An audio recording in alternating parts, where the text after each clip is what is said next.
So it has been a long time since I've done a video like this, but I am currently at Rosedale Station, and I'm going to be going to check out the new entrance at Museum Station the night before the TTC strike that may happen, may not happen.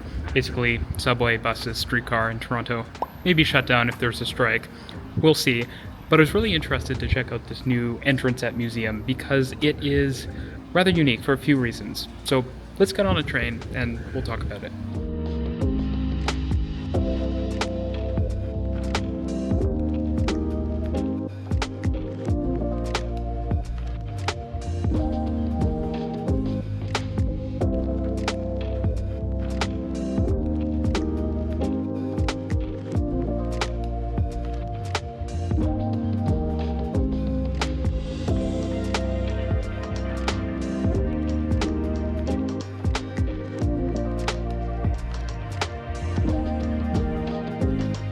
So what makes this entrance quite unique in Toronto is that it's actually in a park, Queen's Park to be specific, which is actually quite underrated. The park was historically not that nice. It's, literally behind the Ontario legislature, which is why the legislature is known as Queen's Park. And it was, kind of asphalt paths and a lot of dirt and not very nice in the past. But in the last 5 years or so, they repaved all of the paths with paving stones.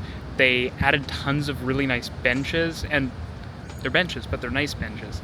And it's actually made it a really nice place to kind of go and sit.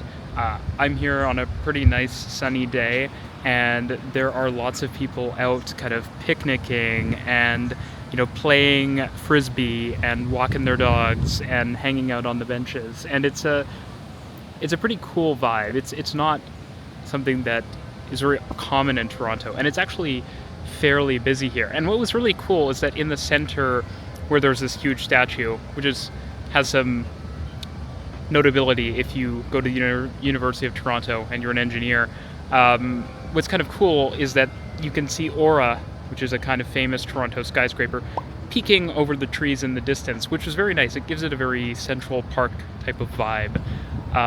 But yeah, it's very unique that the entrance is in the park.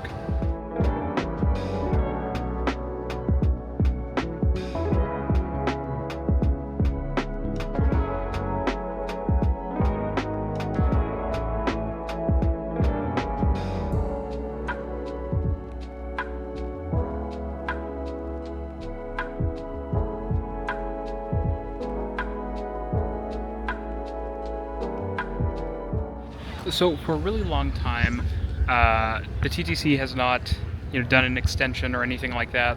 I really expected the Eglinton Crosstown to be open in like 2021. It's 2024 now. So there are limited things to celebrate in terms of new transit in Toronto. There's no extensions or expansions.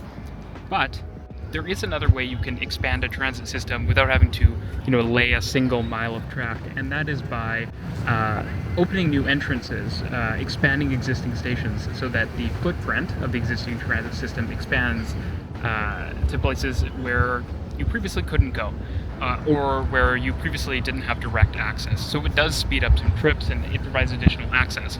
And so when I saw a couple of years ago that the TTC was going to put, not sure if you can hear that,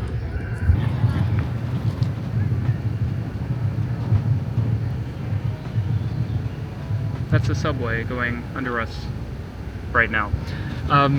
So when the TTC announced a few years ago that they were going to put an entrance to Museum Station in Queen's Park, which is very confusing because there's a Queen's Park station, which is one station away, which is not in Queen's Park. The Museum Station will have a Queen's Park entrance.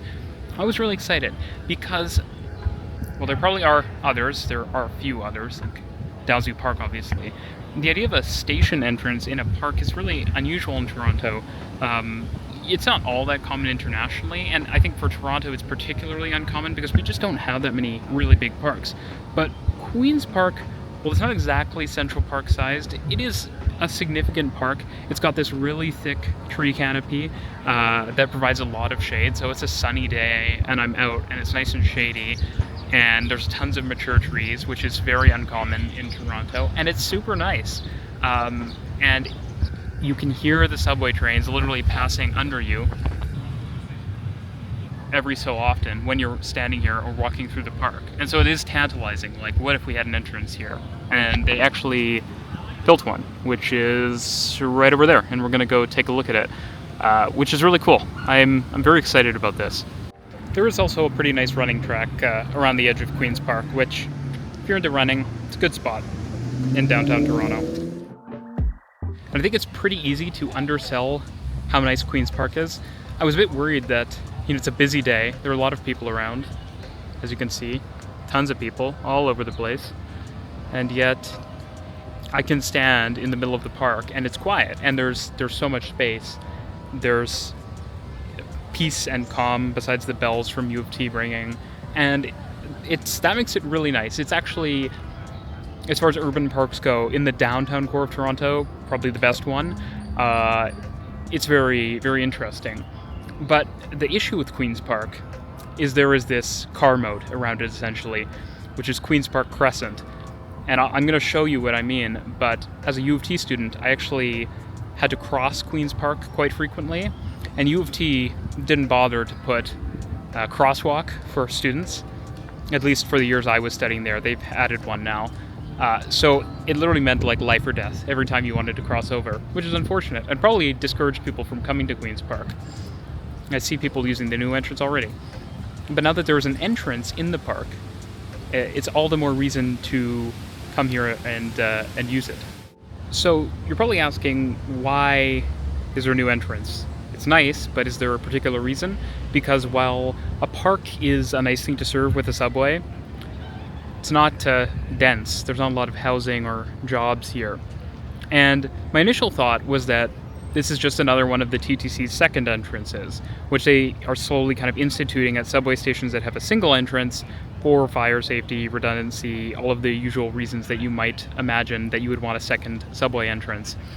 But there is actually utility to this. First of all, there are, people who live not that far away from this station. And there is this park, which is, while not gigantic and while not covered in sports fields, a really nice place to hang out. But off to the side, there's also St. Michael's College at the University of Toronto, which I actually went to. And for me, I think this would actually be my preferred subway entrance for getting onto the university line. And for people going to U of T, this is actually very useful. So if you're going to like the law faculty, university college, the medical sciences building, the arts and science library, those probably it's actually going to be faster to use this new entrance at museum than what you would previously have done, which is maybe St. George or Queen's Park and walked. You're still going to have to walk, but you'll be able to walk through the very nice park. And so that's a nice utility as well. Drivers, terrible. Now, I will say, the entrance is pretty cool.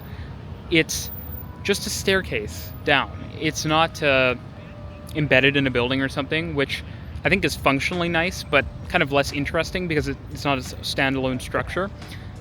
I will say there is no canopy over this entrance, which at first didn't bother me until the second someone mentioned that there isn't a canopy. When you look at this type of entrance in Seoul or Tokyo or Paris or New York, it is quite common for there to be a canopy for good reason, because if it's raining, then the stairs get wet, they become slippery.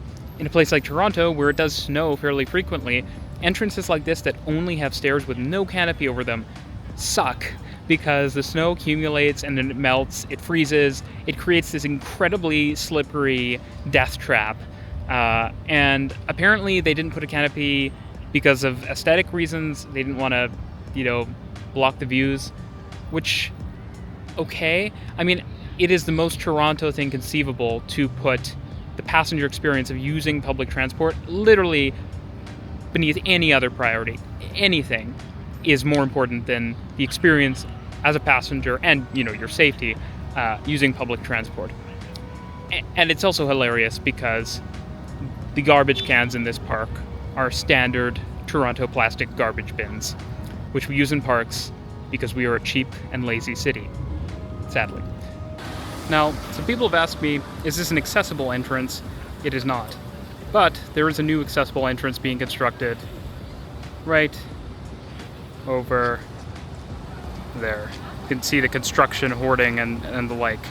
So much traffic here. But yeah, accessible entrance is coming, just not this one. That new accessible entrance is the north entrance, which is the one you would have used at Museum before. This entrance lets you down to a concourse that lets you down onto the very northern end of the island platform. Meanwhile, the new entrance is at the southernmost end of the platform, in an area that was previously barred off to prevent people from standing out of view, creating a safety hazard in this rather quiet station.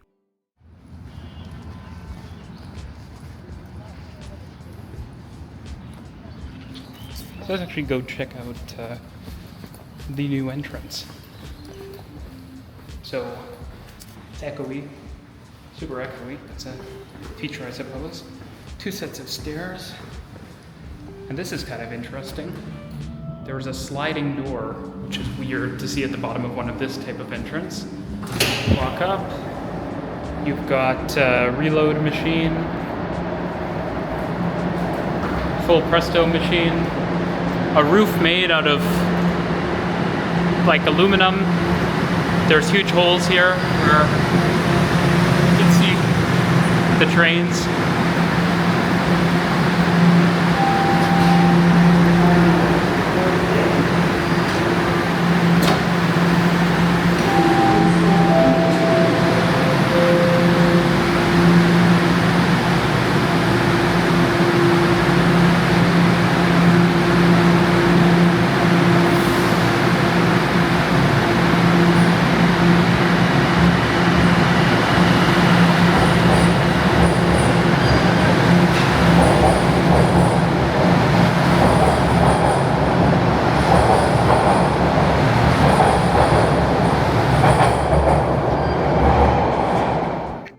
Now, there are a few other unique features about this platform.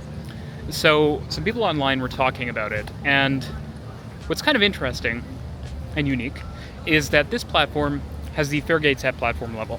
Now, that's not that uncommon in Toronto and in many cities, but it's an island platform, which is quite unique. When I think about Toronto, and it will require some pause.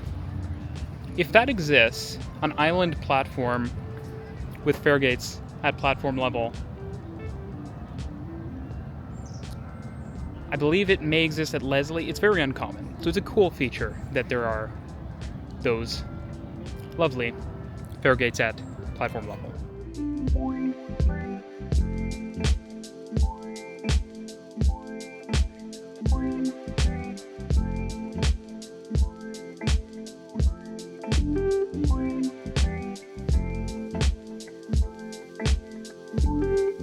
The new entrance to Museum is an exciting project because despite it just being a new entrance, it expands the reach of the system and makes a key urban space in the city more accessible.